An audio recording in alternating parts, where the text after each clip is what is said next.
Greetings everyone, my name is Dominic and today you're tuning in to the Comic Book Report, where we review comic books and graphic novels so you can get an idea of what to read. And today I've prepared a quick list video for all of you that I'm going to call Indie Comic Must Read Hidden Gems. This is my quick recommendation list for, well, independent comics I've read fairly recently that I consider amazing material.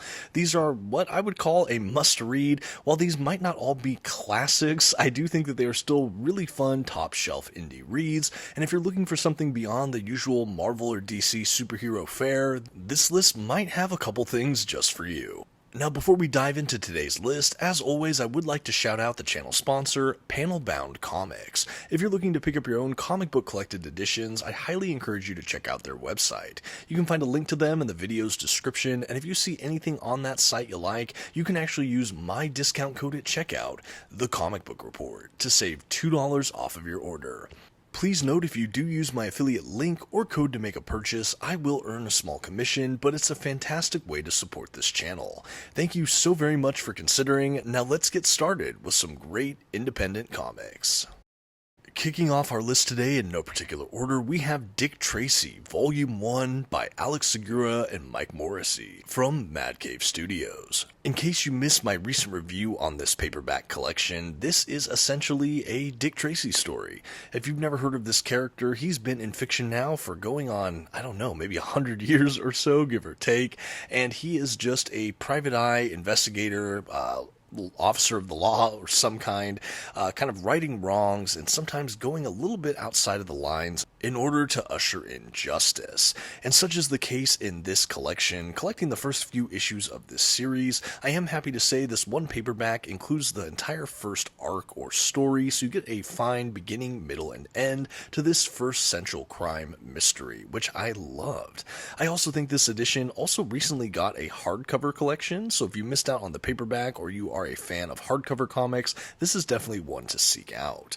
I loved the artwork throughout this collection. I think that Dick Tracy is absolutely an iconic officer of justice, and this book was fun. It has a kind of gritty crime noir feel. It certainly has instances of pretty intense violence, so that is something to note, but if you are a fan of crime, detective-based comics, or fiction in general, this is one I could highly recommend.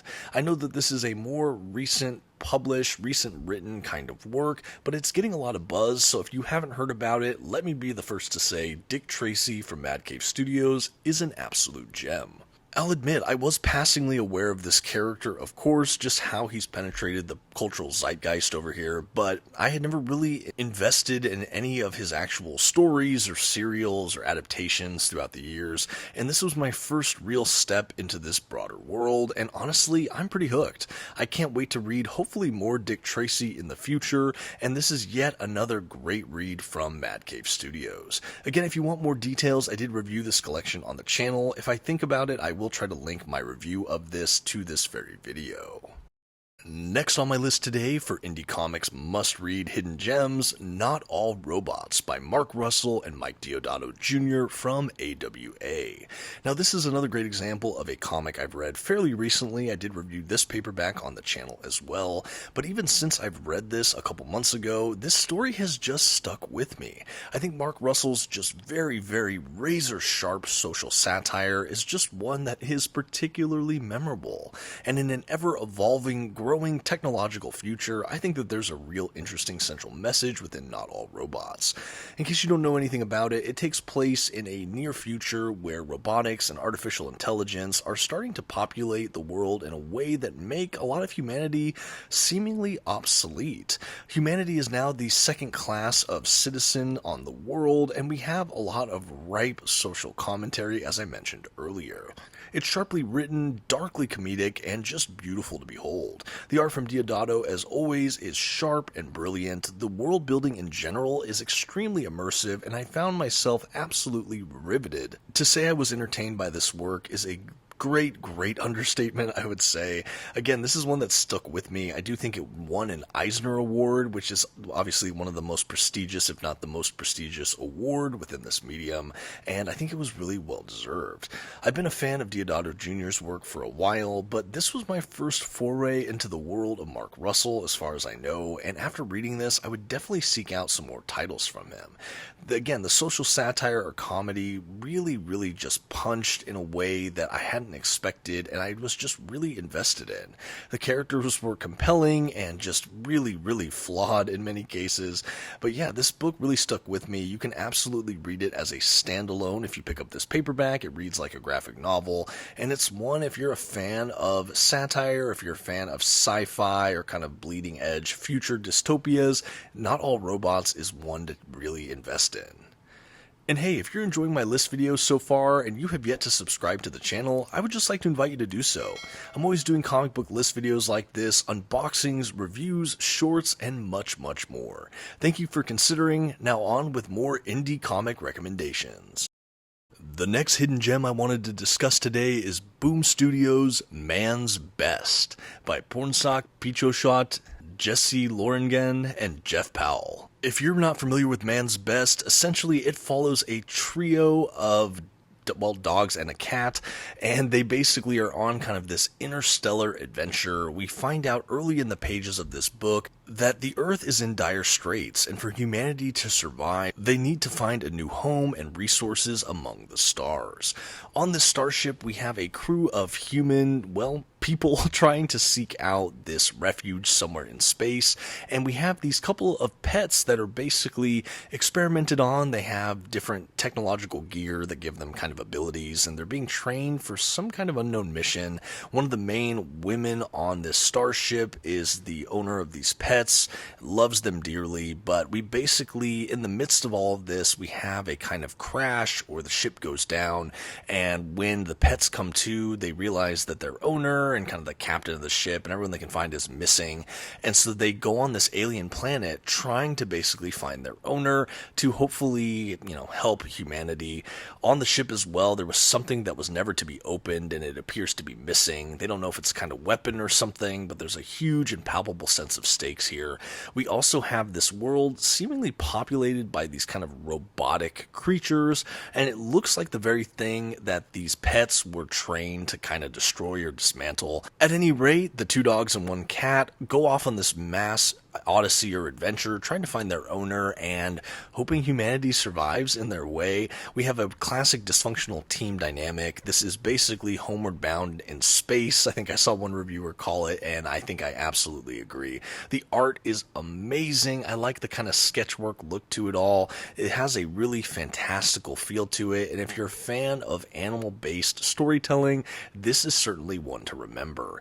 It is also very self-contained as far as I'm concerned, and I had a real fun time making my way through. Don't miss out on Man's Best.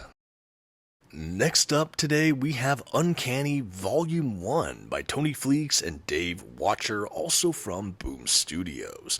Now, this was a very recent read for me, courtesy of Boom Studios. I have yet to review this on the channel, though I think a review should be forthcoming depending on when I drop this list video.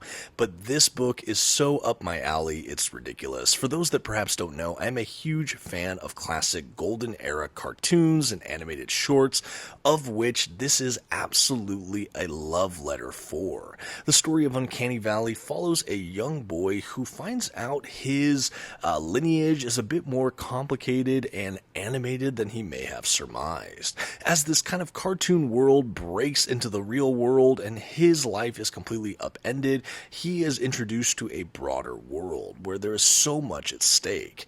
We have appearances from recognizable cartoon parodies, we'll say, and this book is just a real treat. If you're a fan of classic animation, or you just like a really interesting kind of coming-of-age fantasy adventure that feels a bit offbeat and unexpected, Uncanny Valley might be just right for you. As far as I know, this series is still ongoing, and unlike some of the other comics in this list so far, it still has more to go and has multiple volumes. In fact, this first volume is the first kind of act or arc. I wouldn't say it is conclusive, although we reach a good pausing point, or a turning of the chapter, I should say, but I am absolutely hooked after this single volume. I do think this paperback includes maybe the first 5 or 6 issues from memory, but wow, it's zippy, it's really fun, the characters are memorable, and certainly the illustrations are just absolutely stunning. I had known some of Tony Fleecs' work, like in the pages of Stray Dogs or Feral, but this was a departure for me for him in a way, and honestly, this might be one of my more favorite titles. I really am curious to see where this goes, and it will be an eagerly awaited Volume 2, at least for me. Let me know in the comments if you've read Uncanny Valley, and let's keep our list going. Next on this list is Nottingham Volume 1 Death and Taxes from Mad Cave Studios. This was by Hazan and Volk. I have talked about this series a couple times recently. I did review this Volume 1 on the channel, and I made mention, I believe in my month-end wrap-up video, that I did finish the rest of this series. For those that perhaps don't know, this is a kind of Robin Hood reimagining, retelling, remix, but we follow as the main point of view character the Sheriff of Nottingham against a decisively more villainous or insidious Robin Hood. I really like this mix on the kind of standard formula, and I found this book to be a real treat. This is one of 3 main volumes, and then there is a kind of unofficial 4th volume that are short stories set between some of the events of Nottingham, so it's not a overlong series, but yeah, I just really enjoyed it. I would say it's for more mature readers, as there is a lot of violence, there's vulgarity, and in general, there's kind of just a darkness thematically to this. There's a lot of mature kind of political plot lines or themes throughout it, but I thought it was engaging and rich. We have the Sheriff of Nottingham as a flawed and layered character trying to go up against forces of injustice that threaten his hometown or community. As the tension builds and the conflicts arise, he just gets more embroiled in these broader conflicts, and I found his point of view character to be something that I just really didn't expect to like as much as I did. The artwork is gripping, immersive, and in some ways visually a bit garish, and yet these character models are so textured and layered in a way that I just felt them to be, well, again, captivating. If you haven't heard of Nottingham, I hope that this brief primer might have interested you, especially if, like me, you're a fan of folklore or myth or things like that. I thought that this was a really, really fun retread in a new way of some of these beloved folkloric kind of figures or characters. If this again sounds interesting, you can check out my full review of the title. I'll see if I can link that video, and let's keep going with these indie comics hidden gems. The next independent comic must-read hidden gem for this video I'm going to talk about is, of course, Eden by Bismuth and Fairy from Humanoids.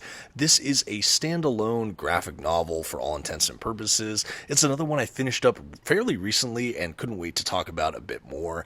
It's sort of a sci-fi family drama, I guess is the best way to talk about it. A little bit of dystopian futurism as well. It essentially tells the story of an Earth that has become, let's just call, very, very bleak. We have a family struggling to survive, scavenging, stealing, doing whatever they can. It's a husband, wife, and their teenage daughter, and they're really hoping for more out of life. In this world as well, there's a kind of lottery where people can spend exorbitant life savings level amounts to achieve a lotto ticket to potentially get boarding pass to a place known as Eden, which is kind of an idyllic new world for humanity to presumably start over in a place with vast resources that is not overpopulated. Tiptoeing about as lightly as I can on spoilers, I will just say that our primary central family does find way onto one of these ships toward Eden in perhaps a more illegitimate way than others may find, and from there everything begins to unravel. It becomes action-packed, compelling, a lot of fun twists and turns with this one. The art is incredible, the characters feel very, very lived in, organic. I think that this is also really thematically rich, and if you like a kind of star-faring science fiction story that has a real human drama, I think you should check out Eden. Definitely one I will remember in the future. I really loved the kind of singular nature of this. I know I've said it a few times on this video already, but this can be read as a standalone graphic novel, and I think that that's a really fun way to approach a lot of independent comics when you can sit down, read it all in one sitting if you'd like, and be one and done with a fantastic story. I like that you don't feel as bound with some of the big two comic stories or editorial, and again, I love Marvel and DC Comics, but every so often it is fun to venture off the beaten path a bit and maybe read something that is so solid but maybe is not as deep in the cultural understanding or buzzy nature of whatever. At any rate, this is essentially why I wanted to do another hidden gem recommendation based video, and I wanted to focus on indie titles such as Humanoids Eden. Next on our list today is the first from IDW. This is Beneath the Trees Where Nobody Sees from Patrick Horvath. Now, this is a book that has been exceedingly buzzworthy, so this one might not be as much of a hidden gem. I suppose it is hidden from those that, again, just really stick to just Marvel and DC. I think that this is a fun book to kind of broaden horizons if this has a subject matter you'd be interested in. I heard it pitched as Dexter meets Richard Scarry's kind of neighborhood. It is this kind of cutesy, anthropomorphic sort of hamlet that's populated with all of these kind of humanoid animal characters. The art style is this kind of beautifully animated, children's storybooky, watercolor kind of inspired art, but you have that juxtaposed with this sinister kind of serial killer story arc. It has like that kind of psychological thriller pacing of something like Silence of the Lambs, and again, it's just such a startling juxtaposition having these two elements just overlaid on top of each other like this. Horvath does both the writing and artistry throughout the collection, and it is just a really fantastic read. Of course, I wouldn't recommend it for those that don't like serial killer-like stories or scenes of too much excess violence or blood, but if that kind of material isn't that off-putting to you, I do think that this is a really fascinating read. Certainly it had me really engaged. It's tense, it's riveting. It's absolutely riveting. I haven't seen a lot like this recently, even in indie comics, and months after reading this now, I'm still thinking about it periodically. I love this art style. I think to use it in the way this creator does is also a fascinating wrinkle, but the art in and of itself, I just think is really beautiful. There's something so, again, storybook about it all, and I know that that's intentional, but it really kind of knocks you off guard, and it makes you actually almost suspicious when you see some of the darkness emerging, being like, wow, I can't believe that meshes so well with this visual style. Again, a lot of fun twists and turns here. I do think that this book resolved fairly well. I would say it does read as a conclusive kind of read. Again, if you want more details of this, I'll see if I can link my review. If not, definitely search it out on my channel because I did do a full review of this paperback. One of the better titles I've read from IDW recently, and that's saying something because I am a huge fan of IDW, but yeah, Beneath the Trees Where Nobody Sees. And last but certainly not least on our video today of Indie Comic Hidden Gems, we have The Joneses Volume 1 from AWA Upshot by Michael Morrissey and Alessandro Vetti.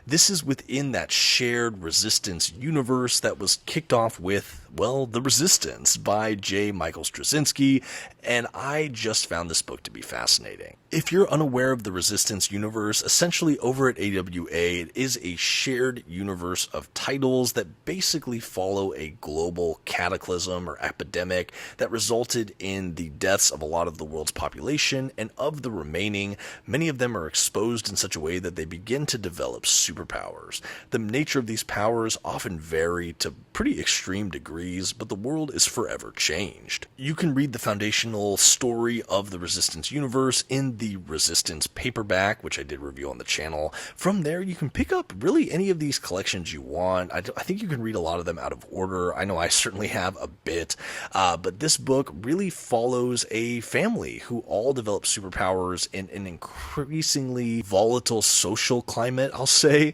We have their local community really trying to organize against some of these empowered individuals, and a lot of them are just trying to be, well, under the radar or discreet, or not really owning up to the fact that they are superpowered individuals. And such is the case with this family. We have a husband and wife, a teenage daughter, and a younger son, all of which have separate superpowers. We have about half the family embracing it and ready to be vigilantes or superheroes, and the other half wanting to run away from this or just keep the family safe as the prime motivator, not really wanting to act for the sake of just flying under the radar and just being air quotes, normal.